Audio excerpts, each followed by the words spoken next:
Saturday night is all right for fighting on the State of Combat podcast on CBS Sports, because the Brian Campbell coming back at you with my crew previewing UFC 239. It's International Fight Week in Las Vegas. BC, you're looking at CBS Sports writer-editor Brandon Wise, and to his left, soon to be a Hall of Famer this Friday, Las Vegas. He's former UFC light heavyweight king Suga, Rashad Evans. Boys, this is the dream team of MMA audio back with you, back to preview this year's deepest card. I'm fired the heck up.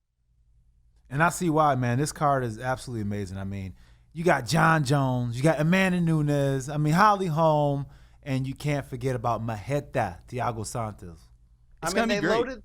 They loaded this main card like you would expect for this type of Super Bowl outing. And a reminder, anybody hearing this in audio form right now, we are giving you the treat of a video preview of UFC 239. So pause the podcast and head on over to YouTube to check it out. But be wise. As far as the UFC's, to steal a Scott Coker phrase, tentpole, Super Bowl, big-time cards, we know what to expect every year from IFW. How loaded is this one in your eyes?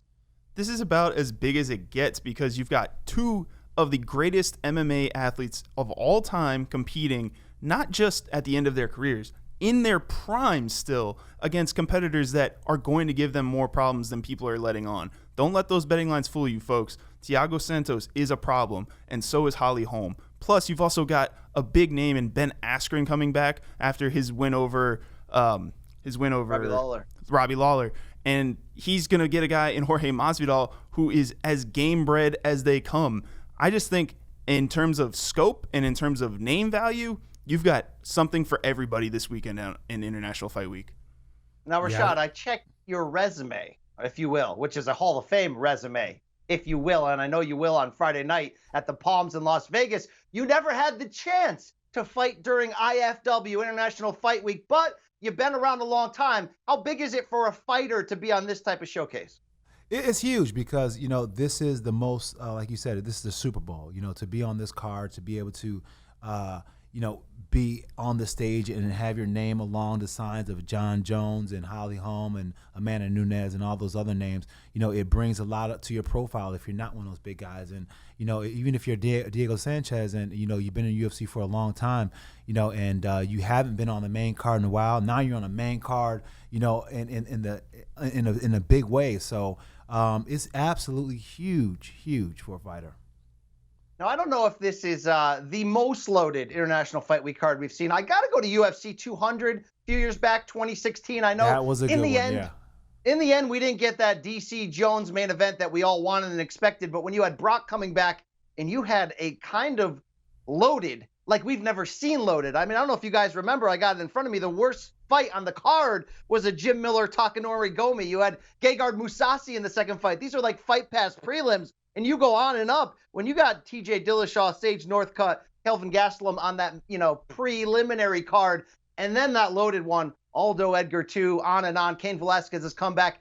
That was the real deal. That was a big one. And let's not forget that week. Remember that in 2016?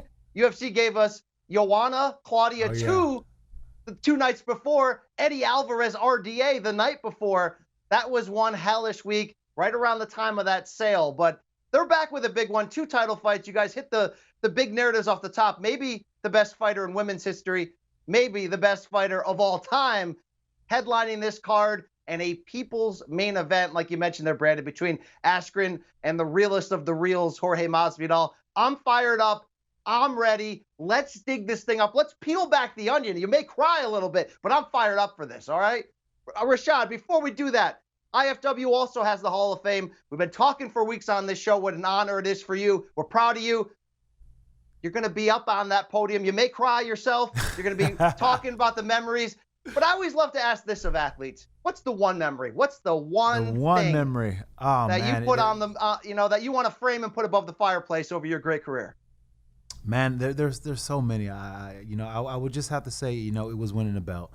Just because out of everything that I've been through from the Ultimate Fighter show, all the way to receiving a belt, it was nothing but trials and tribulations, and I had to overcome myself in a big way. So that to me was just the biggest moment, because winning that belt against Forrest, it pretty much symbolized my whole path in the UFC. Even in that fight itself, I was getting tested that fight. I was getting work. Forrest was whooping me the first 2 rounds, and then that 3rd round, Mike Winklejohn told me in the corner. He said, "Hey, you got to come out and you got to get this." And I did. I answered the call. So for me, I would say the championship fight was definitely that moment. Never forget that fight. Forrest Griffin, what a victory. Let's see who's going to have those type of moments this Saturday inside T-Mobile Arena, UFC 239. And Brandon Wise, you let something out there. Not some bad gas, although Rashad may be able to attest to that. But you let out the idea that as Jon Jones returns for his 3rd title bout in just 7 months, coming off that USADA suspension, that 35-year-old Brazilian Thiago Santos is not a soft touch, is not a gimme, and you went as far as saying he may be a live dog. Explain yourself. Well, I just think that people need to understand that when we've talked about Jon Jones' opponents for the last couple of months, I mean, we talked about Alexander Gustafsson being an interesting rematch because of how great that first fight was, and then we see him just kind of systematically take Gustafsson apart before he finishes that fight. And then he gets the quick turnaround for him. It's a quick turnaround against Anthony Smith. And everybody was kind of like, really? Like, Anthony Smith is a good fighter. Don't get me wrong. We know that history with you and him at this point. But he's not that adept to beating a Jon Jones type. Thiago Santos has been in this game for a long time. He has grinded his way to this opportunity. And don't forget, he has incredible knockout power. Just go back and watch that Jimmy Manuwa fight and just see how many crazy head kicks and punches he's trying to throw to take his head off. And then the John Blachowicz fight, the fight after that. He has power. He's going to give Jon Jones some things to think about if he's able to get inside that guard and land a couple of headshots. Yeah, now that's a fair sell. Hold on 1 second, Rashad. That's a fair sell if you're Dana White right there. But Rashad, did you hear those words B-Dub said? This ain't Anthony Smith. I just want to remind you, Anthony Smith knocked Thiago Santos out. So, let's keep that in perspective. Yeah, and that's exactly it. But here's the thing that, I believe that Thiago Santos brings that Anthony Smith didn't bring. He brings that punching power, but he also brings, I think, a better mental game when it comes to just adjusting his game on the fly. And he shows that with his Jan Blachowicz fight, where he was able to adjust his fighting style. Normally you'll see Maheta come forward and with a lot of pressure and just, try to get that quick win when he jumps on his opponents. But in that fight, he played a different game. He countered really well, and he was a more patient striker, and that's something we haven't seen out of Maheta yet. So when he came with that patient striking, he showed me that he has the ability to adjust, and he showed me that he's a cerebral fighter. So I like that against a Jon Jones, who is the most cerebral fighter I believe the game has ever seen. You nailed it right there. I want to hit that 1 second. We just got a bunch of looks at that beautiful Thor's hammer tattoo on Thiago Santos' chest. Now, Rashad, you're a public figure. When you put ink on that body, everyone's going to see it in that octagon. Does Brock Lesnar watch Thiago Santos fight and ask himself, man, I should have been a little more particular on my sword, on my chest tat, because some people think it looks like a male organ? Your thoughts? I'm going to leave that alone. Brock is kind of big, man. I don't want to say all right. That is fair. All right, but what you nailed right there is the cerebral assassin, to steal from another WWE figure, Triple H. That's Jon Jones. The thing I'm taking the most, guys, from his comeback from the USADA suspension, getting his belt back for what, the 3rd or 4th time, is this is the evolution now of Jon Jones in his early 30s. And this is scary because he was always going to be that oversized light heavyweight, 84-inch reach, incredible game, toughness, everything that could go into somebody who we're saying might be or already is the greatest of all time. But what I saw in that Gustafsson rematch was patience, was efficiency, was everything you're saying cerebrally. How scary is Jon Jones, guys, when he already has those physical advantages, but now he's coming into a fight, getting up there just a little bit in age, but still in his obvious prime right now in his early 30s. But now he's figuring out how to do it even easier. To me, that's Floyd Mayweather stuff. That's the sign of a genius. Yeah, absolutely, and especially since the fact that he's so creative with it too. When you have an athlete like Jon Jones, not only does it have the dynamic athletic ability, but then you add the smarts to it, but then you add the creativity to it. Now you have an athlete who can put you in a trick bag before you even know the trick is even had. and that's what he's been able to do with his fighters. And that's what I felt when I was inside the octagon with him. The first couple rounds, I was able to, hit him with a few things, but then once he started to figure me out, then he started to pull away on the tail of the tape. And it was when he was reaching out, and I was like, okay, it gives me a chance to get inside, but then he dropped that elbow on me, and then that kind of changed the tempo of the fight. But that was just him making adjustments to what I was giving him, and that was a cerebral part of John that has only gotten better with time. I mean, that's unfair that he can come at you at 84.5-inch reach and throw basically forearms that look like jabs and punches. Ridiculous. I mean, it's just not fair. Ridiculous. But B-dubs, no one takes Daniel Cormier down. Yet John Jones consistently takes Daniel Cormier down. Do we not give this legendary all-time great, the guy that we just called the damn GOAT, do we not give him enough credit for what he does on the ground when he needs to? I mean, he's considered the greatest mixed martial artist of all time. I think we give him plenty of due when it comes to the wrestling, because even in that Anthony Smith fight in March, he was using his wrestling. He was taking Anthony to the side of the cage and controlling him with his ground and pound and his grappling. So I think that his wrestling gets plenty of due. My only thing is that I hope he's able to continue to use the cerebralness that we're talking about. I hope he doesn't get baited into a big war here, because to me, like I said before, that's the only way Santos is winning this fight, is if he baits him into a war. And John has never fallen for those kind of tricks before. So if Santos is able to do something like that, we might have a more interesting fight on our hands. And that makes me even think to the point of listening to some of John Jones' interviews. I always listen to what the fighters say. Now I listen in between the lines, and he's talking about he's not really too nervous, and he wished that he was more nervous. Now, if I was his trainer, that would make me nervous, because an athlete, as a fighter, you have to have those nerves. When I felt the most nervous is when I let me take that back. When I performed my best is when I felt the most nervous. When I wasn't feeling my most nervous, and when I was kind of like, it is what it is, then I fought like it is what it is. Or I just didn't have that same, I guess, reaction time, or just same kind of, feeling before I stepped in the octagon. And, John's a consummate professional, and he's a mental warrior, but you have to think at some point, if we're looking, the Monday after that fight, are we saying, oh, we should have seen, this is the sign that we should have seen that maybe John was going to take an L this time? I'm glad you said that. And be wise, I don't know if you saw the same interview I did that I'm sure Rashad is referencing, when John sat down with Brett Okamoto of ESPN, and he said exactly those same things. Oddly enough, I'm not nervous. And Rashad, you're a fighter who does some journalism, and you're crossing over. But us journalists, when you have a matchup like this, Jones-Santos, good matchup for the hardcore, not a sexy matchup. I mean, look, it's main eventing the biggest card of the year, so it's sexy enough. But there aren't a lot of layers to this or narratives, and sometimes we look for things to make one. The second I heard John Jones say that, I had that same fear of, look, this is his third fight in 7 months. I don't know his financial situation. I don't know if he's being this active because he wants to. But this is a lot, and can you amp yourself up as consistently when everyone's saying you're a monster favorite coming in? You're right. Those are the things that we said we should have had our 2020 glasses on.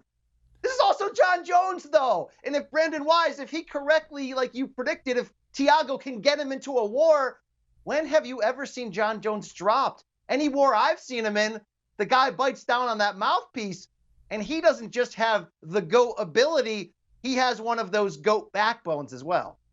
Yeah, and I just think that, I mean, there's a lot of media obligations that go in, and John's probably kind of tired of saying it at this point that he's looking forward to this fight. He might have phrased things the wrong way as he's getting ready for this fight, but you can't overlook the fact that everybody who's talked to John Jones has said, when are you moving to heavyweight?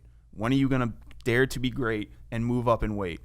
There might be a little bit of that like doubt creeping in, or him overlooking Thiago Santos to the point where it's like, all right, I need to go get this done so we can figure out what's next after this at 205 or maybe at heavyweight. Well, I can tell you one thing that'll make you overlook somebody is the fact that you just pretty much what he did against Anthony Smith. And Anthony Smith, as you said earlier, he beat Thiago Santos. So comparing, I guess the fight matrix, I guess doing MMA math. Well, I beat this guy and he beat that guy, so I should be able to do this to that guy. Well, not necessarily, because at the end of the day, there's so many different things that goes into what makes a fight become what it is as far as an outcome standpoint. But that worries me about John. Just the fact that he's in there with somebody that has serious punching power, that is seriously fast, and he's strong. And, he's not someone that you can take a blow with, because he can rock you and keep you like when I knew that Thiago had different power, and it's the same kind of power. I can't say it's the same kind of power, but it's on the same street as Ngannou. And that, I mean, the fact that when you're able to throw power in not a power position, backing up or moving in a way, and you still are knocking people into next week, that's some serious power. And I think that that's the kind of power, even though Jon Jones has faced a lot of powerful strikers, I don't think he's faced anybody with that kind of accidental kind of power. That's interesting. That's an interesting way to look at sort of the wild card that Thiago Santos brings to this matchup. Because if we're going to play the narrative of could Jones be overlooking him, I guess there's some similarities to the build to the first Gustafsson fight, where really out of ignorance, odds makers, it seemed, were making Jones such an obscene favorite. Not ignorant. I mean, Jones had been on a run that was incredible. But I think the difference in trying to compare those is outside the cage. From everything Jones says, he was not about that life that he needed to be during that week. There was a little white lightning going on. I feel like Jones this time around, man, he's been to hell and back. A lot of that hell self-induced. And I see from his interviews as focused a guy I think as I've ever seen. And look, that's always been one of his skills, to sort of put aside all the mayhem in his personal life and perform inside that cage. But all things seem to tell me his personal life's doing damn good right now, too. He may be on the other side of that fence finally for good, it seems. I hope so, because we want to see this guy fulfill his legacy. You want to see that in any sport, any supernatural athlete at this level. He's the Jordan or the LeBron of this sport, of this era. And to get there, though, to go back to what Brandon said, hey, bro, no more of these in-between title defenses. You don't prove anything by beating a Thiago Santos. You don't prove anything by beating an Anthony Smith. You prove something by chasing DC at heavy, by facing Stipe, by facing Ngannou. If he moves up there, guys, and does the things at heavyweight that we think he can, there will not be a debate who the greatest of all time is. There won't be an upper room. There will just be one chair, a throne, and Jon Jones will be sitting at it for a long time. So could this be the last one, please? Put your matchmaking hat on, guys. Could you play Sean Shelby for a second? This has to be it at 205, right?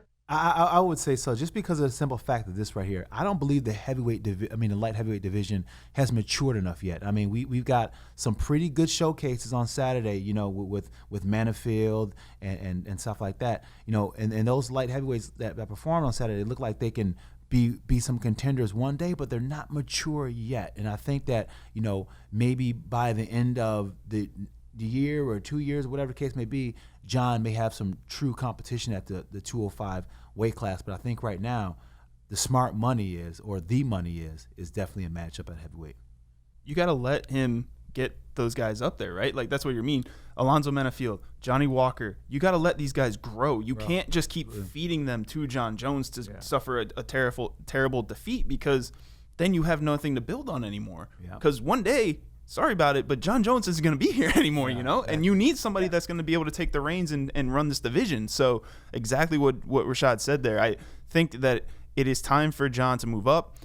Oh my God, am I terrified if he's fighting Francis Ngannou, by the way, because that fight would be insane to watch. A reach. Oh my Lord. So just there's so many more fun things to do for him at heavyweight than there are at light heavyweight right now. And then, wow, Jones and Ngannou would be the ultimate. I need to see that fight. Like, forget the breakdowns, forget how smart you think you are. I need to see what happens next in that fight. Good Lord. And something I mention a lot, and final point on this is, Jones already cleaned out 2 different eras of light heavyweight. Let's let this third era that he's in now trying to clean out actually mature, like Rashad said, and get there.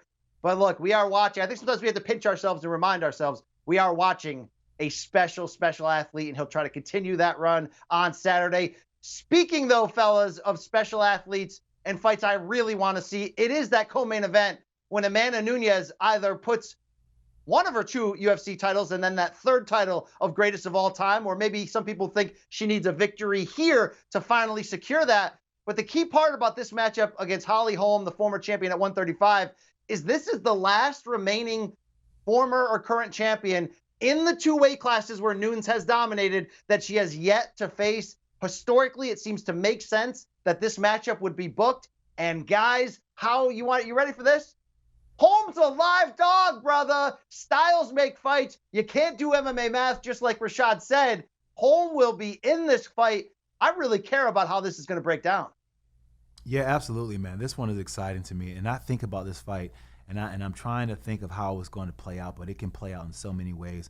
And for me, how it plays out is just based on Holly Holmes, to be honest, because I think that when Holly Holmes is fighting her game, and by her game, I mean not with the heavy planted foot that she does sometimes and she gets stagnant. I don't like when she gets like that, because then she's not able to use one of the most beautiful things that she has. She has beautiful feet, beautiful footwork, and her footwork was the reason why it made it for Ronda Rousey so hard to hit her. And then she was able to serve Ronda Rousey up with some combinations. But when she's moving around and she has nice footwork and she's dancing on the outside, she's able to find better timing on her punches and things like that. And her striking, her punching is what she has to get back to. She's a boxer, at the end of the day. She has a boxing background, and that is something, an advantage she has over anyone else in a weight class, head and shoulders above anyone else in a weight class. And I think that's something that she needs to exploit more. But a big part of using that is getting back to that boxing footwork. And I think the one reason why she got out of that boxing footwork is because it made her more susceptible to takedowns, which I understand. But when you learn how to, it's really, if she circled, did like a half circle, then that would kind of give her a better base going against somebody who's trying to take her down. But at the end of it all, footwork is the key for Holly Holmes. Yeah, I just think that that's part of it, right? Is that when she is doing the circle around, that's her game plan, right? She's not going in there for knockout punches or knockout head kicks. She's looking to get her points that way. And I think Amanda Nunes' biggest key for this is going to be getting inside on her. Don't play the game and try to follow her around the cage, because as Amanda says, that's what happened when she fought Shevchenko the second time, where she wasn't able to actually fight. She had to chase the whole time. So if she's able to let Holly do her circle, stay center, and try to box with her, I know you just said that she's one of the best boxers in her weight division, but Amanda Nunes has power, man. Absolutely. Both of those hands, she has crazy power, and she put it on display in her last 4 fights. And I just think that for Holly to be successful, she's not going to be able to knock her out. I think she's going to have to just outpoint her for 5 rounds and just make Amanda work hard and just keep pushing her and pushing the pace the whole time. This is going to have to be a technical showcase for Holly Holm. For sure. And it's – go ahead. No, I was going to say she's going to have to use her boxing coupled with those. She has great leg kicks too. The first time I ever sparred Holly Holm, she almost knocked me out with one of those head kicks. Embarrassingly enough, she almost knocked me out with one of those head kicks. But she has amazing timing and amazing precision on those head kicks. So I think that coupled with footwork, those teep kicks that she does, and her boxing combinations that she does, I think that she can definitely do some damage in this fight. Now, look, Holm is one of the weirdest legacies already in MMA. And, certainly she came from boxing as such a decorated champion. If you're going to be cynical, you can argue and say, look, no one's milked or lived off of one victory, the knockout of Rousey, more than any other fighter in history. But on the flip side, I'm going to tell you, even though she enters this fight, meaning Holly Holm, just 2-4 in her last 6, she's not getting any worse at age 38. She's actually getting better. She came into this sport so raw, making that transition. Yeah, she had a kickboxing background, but she was learning on the job. And her only defeats, guys, I mean, look, they come against the very best in the sport. I think the only real outlier there is that loss to Germaine Durandamy. It was a weird, boring fight. Holly was flat. She had an opportunity to become the sport's first female 2-time champion. And it's interesting to look back on how we would even look at her now if she had won that fight.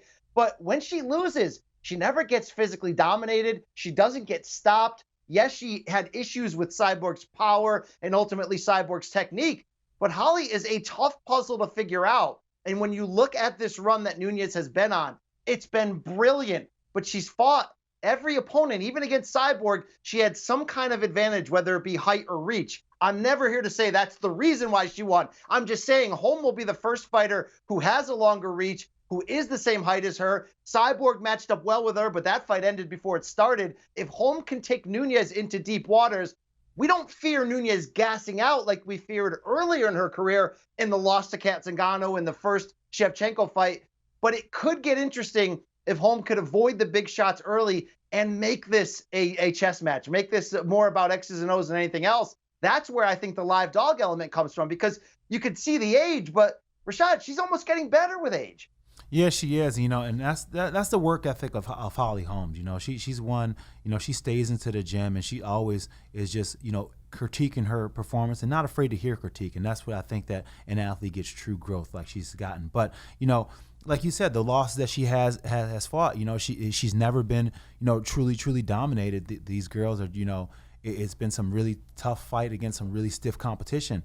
And I think when, she starts to feel more confident in her MMA skin, meaning the fact that she can take the fight all the way down from being on her back all the way down to her feet without worrying about being stuck or in any kind of position, then you're going to see Holly grow another level still. And you have to understand, these women in the weight classes, they're still evolving. The women's weight classes are still evolving. And I look at the women's weight classes now, and I'm just so proud of how good these women have gotten since the beginning, since they started, and all of them collectively have gotten so much better, So, with Holly Holm, I just think it's just about her feeling that confidence that, yes, I am a true MMA fighter, and I'm not worried about being taken down and held down.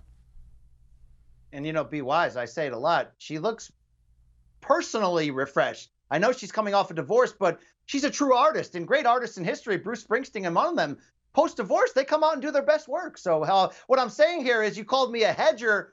Betting-wise, I think you take Holly Holm, but you got to predict the GOAT, the Amanda Nunes, that this is her fight to win. I just think it's going to be a lot more difficult than people think. I mean, you don't see Holly Holm get knocked out. She had one knockout loss in her boxing career and came back right away and avenged it. She's got a good chin. She knows how to control distance.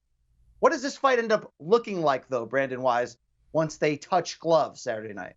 I really think the game plan for Amanda is going to be similar to the Cyborg fight. She's not going to want to stay around for a 25-minute brawl with Holly Holm, where Holly Holm's trying to take her gas tank away and trying to make her work and see how her endurance holds up. I think Amanda's going to go out there guns blazing, throwing haymakers to start that fight, and just see how Holly reacts. Because if she catches her with a two-punch combination off the bat, how is Holly going to react to that? Is she going to keep her same game plan where she circles around looking for the head kick, or is she going to have to make an adjustment where she might have to wrestle?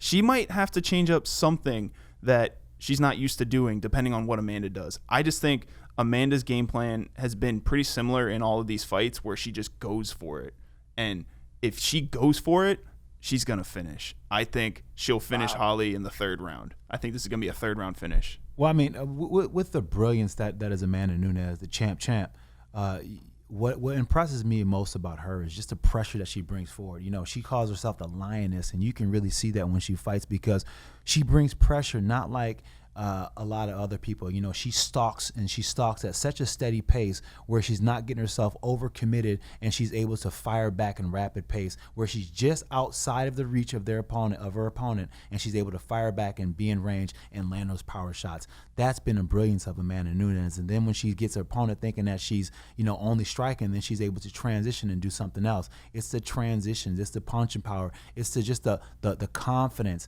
and just the mental creativity inside of there that makes Amanda Nunes what she is.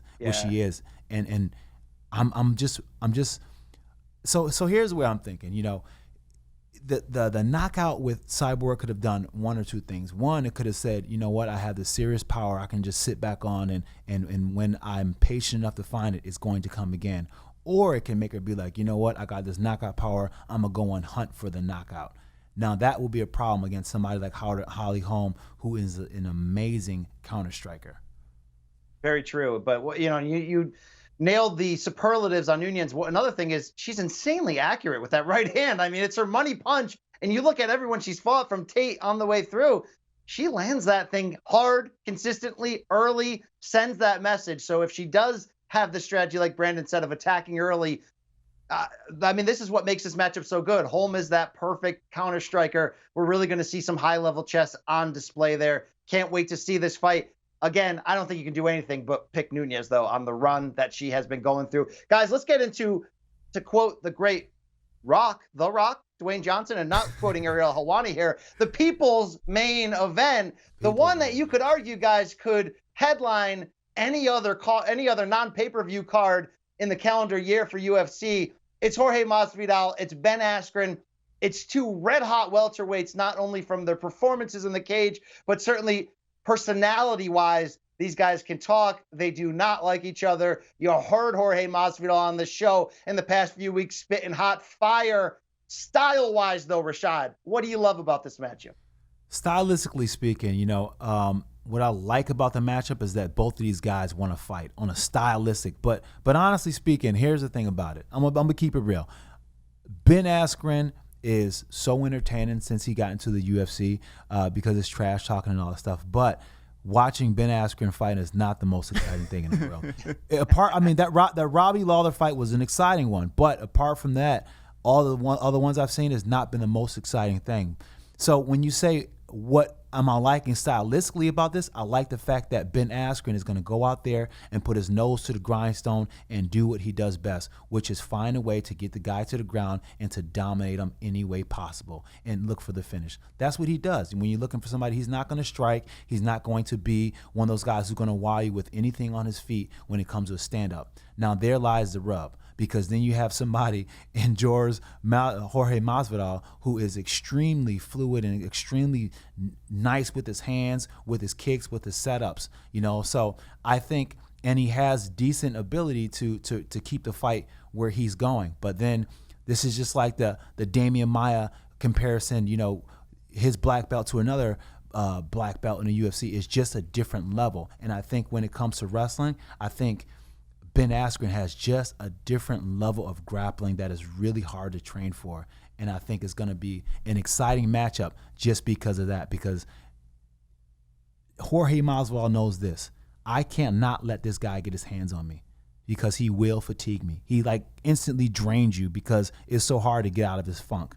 No matter who you are, you're going to get tired of getting out of his funk. So he knows that. So any single time that Ben gets close, you're going to see fireworks, and that's what I'm excited about. Yeah, it's going to be interesting because Askren's going to take what he has to get close to him, as you mentioned there. But one thing that you said really jumps out, this is a sexy matchup. Jorge's hot as ever, 2-piece in a soda. He's living that life. He's lighting up Leon Edwards backstage. His patience seems to be there after taking more than a year off outside of the cage. He's evolving in his early 30s, probably to the best version of him we've ever seen.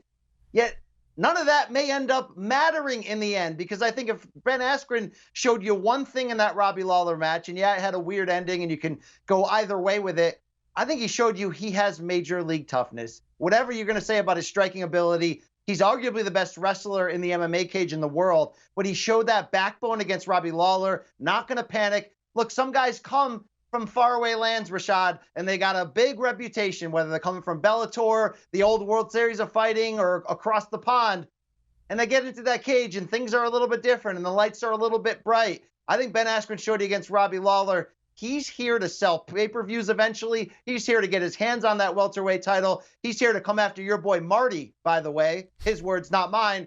And I think for as sexy and flashy as this matchup is, it could really be a frustrating snoozer in the end. You remember Masvidal against Stephen Thompson? Got his butt handed to him in 3 one-sided rounds. Stephen Thompson and Ben Askren have 2 entirely different games. But for Jorge, I fear that we're headed into that same type of frustration.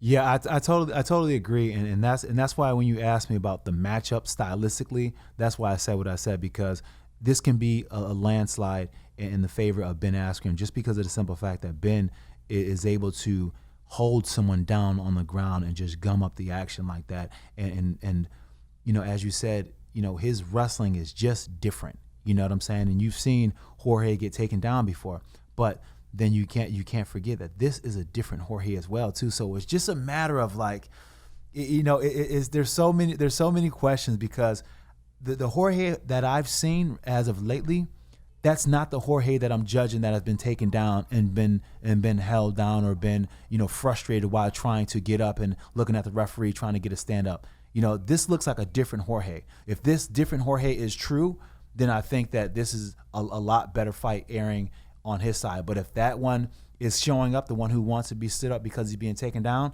then it's going to be a landslide victory for Ben Askren. Brandon Wise, true or false, you own a 2-piece and 3-piece and soda t-shirt. I do, yes. Will you be wearing that in Vegas this weekend? I might be wearing it on one of the days that we're in Vegas, yes. All right, in support of your boy. If you're going to take Team Masvidal here, and I haven't seen who you're going to pick, so I'm not putting words in your mouth, but how does he do this? How does he get past all the obstacles we just put in front of him?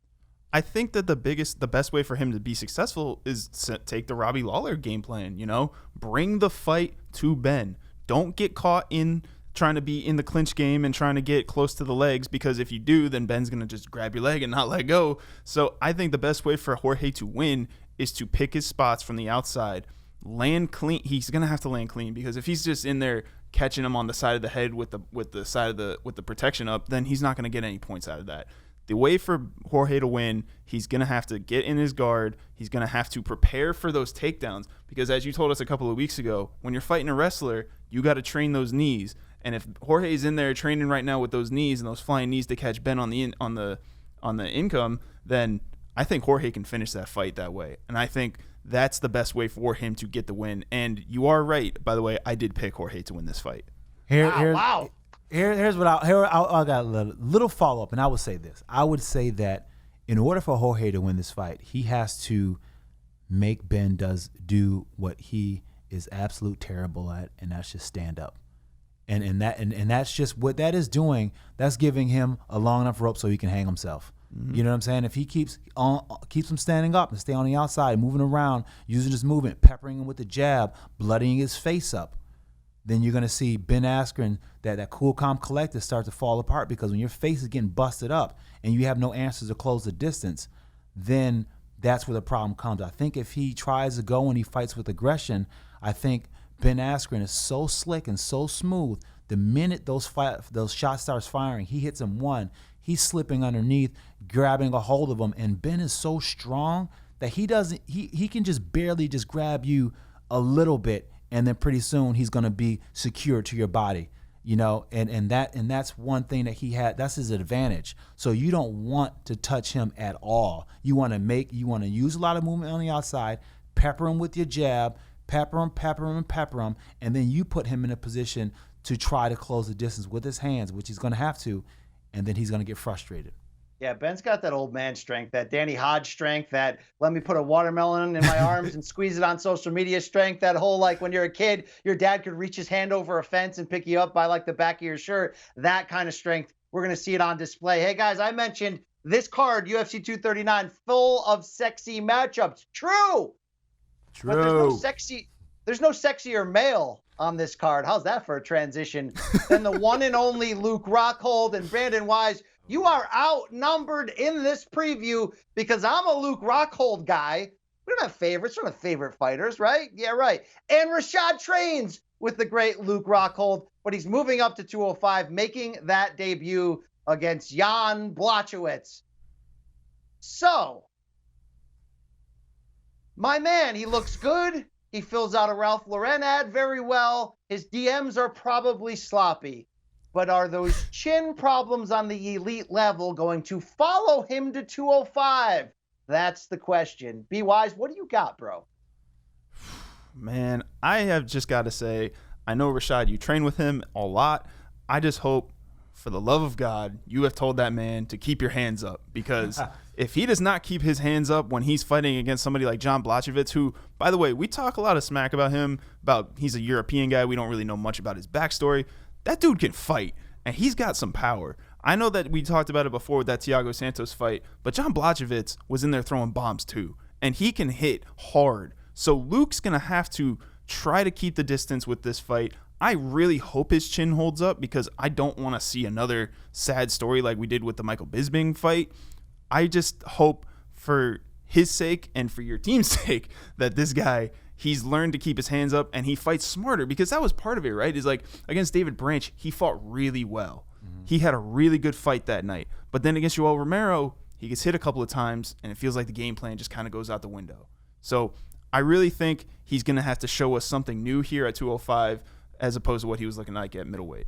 Well, I think some of the reasons why he was a little chinny at 185 is because when you cut an extreme amount of weight, it makes it hard for you to take any kind of shots, because the water that you're sweating out of your body, that's the water that you need in your brain for cushion, and it's impossible to replenish that on a liquid level in one day. So when fighters are cutting a lot of weight, it makes them easier to get knocked out. So I don't know if that, I think that will aid in the fact that he's going to be able to withstand a better shot, but I also would point to the fact that, this camp, Luke Rockhold, has been different than I ever seen. And by that I mean, he's been a lot stronger. He's been more dedicated to his weight program. And I think that's been a biggest difference in his camp. He feels a lot stronger. So those are the things that I'm looking at when I look at how is he going to be at 205, how is his body going to adjust to it. And I think that he's going to perform really well, because right now he's already strong and he's close to 205. He's closer to the weight. So when you don't have to cut weight and you can just pretty much just wake up and just eat and perform and be at your best and be strong already, then that's a lot better than a guy who has to dip down and do what he had to do at 185. Yeah, that's a very fair breakdown. I like the way you so scientifically explained how much that can make a guy feel, Chinny. He made Michael Bisping look like a slugger in that one fight and sort of changed the course of where we thought we were headed in the middleweight title picture. For Luke's sake, I'm hoping not just the fact that I love this guy. I got that poster above him and Weidman, UFC 199. The rematch never happened. One day it will, though. But look, he has the size for 205. And he's got the damn skill. 34 years old, really still within that window of his absolute prime. It just always felt like there was some tiny thing missing at the elite level. If that thing was cutting way too hard, and by the way, I've been backstage a couple times after weigh-ins, he cuts weight really hard. You can see what the physicality does to him, and walking around just does not look like the same guy. This could be very interesting if Jon Jones lingers. It's a sexy fight to make Jon Jones and Luke Rockhold if Rockhold can put some wins together. But if we're talking about Jon Jones maybe moving up to heavyweight and trying to start a new era at 205, and you certainly have the young, unproven names and the guys like Johnny Walker Weirdo, the guys like Dominic Reyes, if you add a veteran like Luke Rockhold into that mix, you can make some fun matchups. So the world, it's still Luke Rockhold's world, and we're just living in it. He's got to go out there, though, against a tough-ass guy and prove that. Skill for skill-wise, I think this is a matchup he can win. Yeah, absolutely. My thing with Luke is this right here.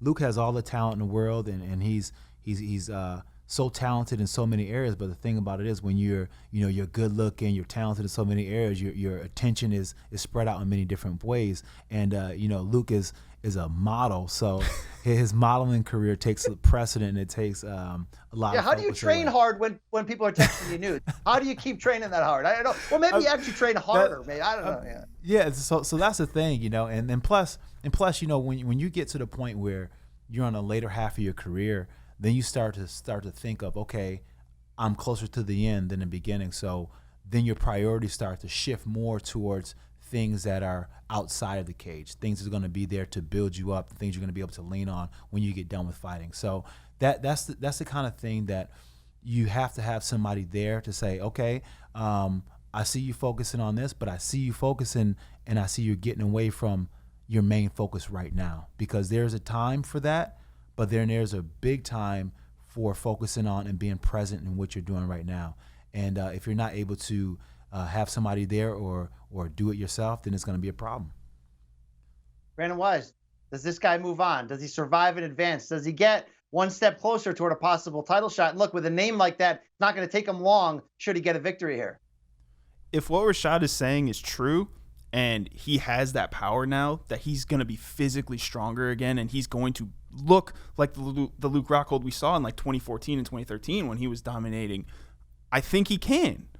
But I am going to sit in the park of I want to see it before I pick it. I'm going to pick John Blachowicz just because I want to see Luke Rockhold win the fight, look dominant. I want to see him look dominant. I want the Chris Weidman fight at 205 to happen. I want this to happen, but I want to see what Luke looks like first. And I know what John Blachowicz looks like at 205, and I think he can get the job done with a decision. Well, you can get a good look at a T-bone by sticking your head up a bull's ass, but I'd rather take the butcher's word for it. I nailed that. Chris Farley on me. All right, Go ahead and make your pick. Oh, yeah. Well, look, it's Luke Rockhold. No, I fear for Luke Rockhold here. Rashad's talking me back in, right? Because I'm Luke Rockhold super fan here. But John is a tough out, man. This is a close fight on paper. I kind of like John Blachowicz here, even though I'm Johnny super fan. It's just going to be interesting. I think this is one of the more intriguing matchups on the entire card. I want to see what happens next. I can't ask Rashad for his prediction. Well, here's what I'll say. I'll be fair. Now, here's what I'll say. I'll say this. When you look at skill for skill, yes, Jan has beautiful skills on his feet with his takedowns and the way he sets up his punches. You know, he really does a good job with his step back, and he always had the uppercut firing. He's very good at that. I love the way he does that. But when you look at his overall game, it seems to be like, even though he does have some grappling skills, it doesn't seem like he usually force it like I would like to see him. He has fight when he does it, but he's not a real strong, he doesn't really put his game towards that. Now, I give Luke the edge on the grappling aspect because I know when Luke grapples, I'm telling you, this dude is one of the hardest that I've ever been with. You know, his jiu-jitsu is amazing. His wrestling is okay, but the scrambling in between is dynamic. And I like that advantage over Jan. And I also like the stand-up advantage over Jan. But I do think that Jan can catch him with that sneaky uppercut that he does because he catches everybody with it. And if Jan catches him with that sneaky uppercut that he does, I think they can put Luke in some trouble. But overall, I'm going with Luke. All right, the first card on this pay-per-view main card is one for the fans. On the same weekend, of course, that Rashad Evans will go into the Hall of Fame alongside Rich Franklin and Michael Bisping. The UFC did induct one of those all-time great fights, and it was Thiago Sanchez versus Clay Guida. We all know that brawl. We all love it. Only Thiago Sanchez is still making fun brawls, and he's going to get an opportunity once again in the opening fight on the pay-per-view card against Michael Chiesa. Guys, I feel like we have counted out Thiago Sanchez so many damn times and basically been like, come on, retire for your own good. Yet keeps getting better at age 37. Now he's got jiu-jitsu. What the hell's going on here? You saw him take out Mickey Gall like surprisingly well, violently. I know Gall ended up blaming that on a hard weight cut. There's not a ton at stake in this fight. It may just be one of those for the fans. But how much does Thiago Sanchez have left? I think he has a lot left. And here's, I won't say a lot left. I think he has enough left. and I say that because of this. He's adjusted his fight game to his abilities now. I think that, you know, before he would try to stand up a little bit too long, and that's when you see him outmatched. That's when you see him out, you know, just looking old. And if you remember when he was at his prime, he never had the most beautiful stand-up anyways. So I think now he's starting to tailor his game to what I think it should have always been, a Damian Maia type of grappling, type of game where it's low impact and it's, I'm going to put you in positions where it makes you have to pass that jiu-jitsu quiz every single second, you know? And eventually you're going to fail that quiz because I'm going to catch you with one submission. That's the same approach Damian Maia has. That's why he's fighting at 42 years old. You know, Thiago Sanchez can do the same thing if he continues to implement that game plan. One punch, clinch, takedown, work that grappling game. But it's also a soft-ish matchup, right? Like, we just saw the graphic on the screen that Michael Chiesa is not a knockout guy. He doesn't even have a knockout on his resume. But Chiesa's tough. He is tough. But this isn't a dangerous fight where we need to worry about Chiesa or where we need to worry about Sanchez and his mental health. You know, like, he's not going to get caught with a huge punch where he might end up in the hospital for a month. So I think this is, like we were saying before, this is a great fight in terms of we're going to see a lot of mixed martial arts skill involved. Because Michael Chiesa is going to try to take you down. He's going to try and get a leg. He's going to try and get to his submission hold, and he's going to get his darce. He's going to get his triangle choke. He's going to get any kind of way he can get you out of there. So I think Thiago, he's going to need to keep this on his feet if he's going to want to win this fight. He's going to need to keep Chiesa from getting on his back or getting into full guard or top mount because that's where things are going to get dangerous for Thiago. I think that Diego's cardio is going to be key here because he showed in that Mickey Gall fight, all of a sudden, 36-year-old Thiago Sanchez has a gas tank again, man. Like, that was so much fun to watch. So I think that Thiago Sanchez can win this fight if he's able to keep this on his feet and keep Michael Chiesa off of his legs. Go on.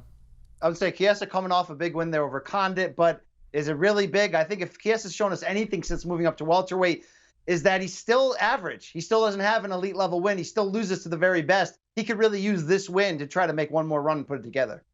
Yeah, absolutely. Chiesa is one of those guys who just kind of, been hanging around there. And he's gotten better, but he hasn't shown the consistent he hasn't shown that consistently in the cage. There's times where you see him like, wow, this guy's got another level he's going to hit, and then you see him another performance, you kind of like, ooh, he plateaued a bit, So to me, that's a mental thing. That's a mental thing. When I see inconsistencies like that in an athlete, I know that's mental, and I know that's just a matter of them getting into their stride, getting into their groove. Now, with that said, I believe that this is a matchup. This is one of those matchups that you get up for. This is one of those ones you say, you know what, I'm going to put everything together because I beat this guy. This means something to me. So I think off a win off of here, Chiesa can start to propel himself and start to be that sneaky good guy that you have to face, because that's one thing I can always describe about Michael Chiesa's game is that he's not going to wow you in any area, be like, oh my gosh, but he is sneaky good. He's sneaky good with his grappling. He's sneaky good with his stand-up, and he has a heart. He has a lot of heart, and he's not afraid to get down and dirty. Just don't talk about his mother, as Kevin Lee found out. All right. As we look real quick, guys, at the preliminary main card and that early card, there's one prediction, Brandon Wise, that I'm going to need from you. It's probably going to be your most difficult of the day here. People want to know, Marlon Vera versus TBD, who you got? Oh, man. I really hope they get Marlon a fight, because that Sean O'Malley getting popped for Askren. By the way, are we moving this fight to LA like we did for John Jones last year, or no? No. Okay. No. Okay. Yeah. Yeah. I hope Sean O'Malley gets back to fighting soon, but yeah, I mean, Marlon Vera needs a fight, and I hope that they put Rob Font in that spot. We'll see. Gilbert Melendez at 37 will be in that preliminary main event against Arnold Allen. I'm looking forward to that. Hey, anytime we're going to get some women's strawweight battles on this card, I get fired up, because pound for pound, that's the most exciting division in the sport. Claudia Gadelha against Randa Marcos. I'm here for that. I'm here. Anything else on this card that's tickling you guys in the field spot, if you will? I think you hit them all, man. Yeah, I think you hit it. Hit him. I think you hit them all. Well, you know what you should do, listeners and viewers? If you like what we do, you should hit us up all week. Brandon, Suga Rashad, and your boy BC will be in Vegas all week, hitting you with big-time content. We plan a nice podcast. Nice. What might sound like my grandmother here? We're going to hit you hard with a podcast from Media Day, interviews with all the big stars, our final look at the card. Check out CBS Sports HQ this week to see my mug, to see Rashad's.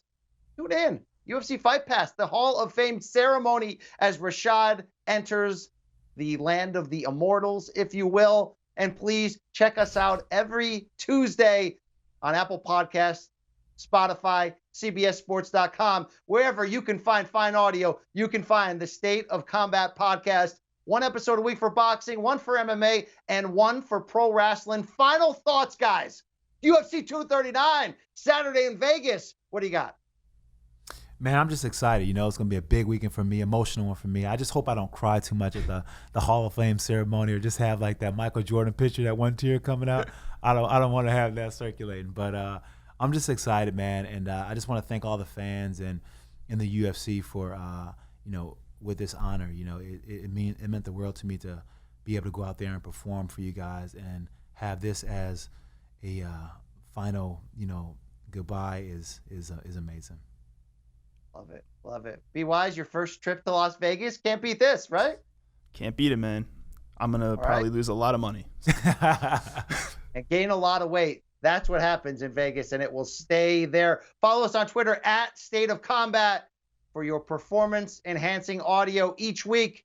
For the great Rashad Evans, for Brandon Wise, I'm your boy BC. There's only two things left to say, right? We out.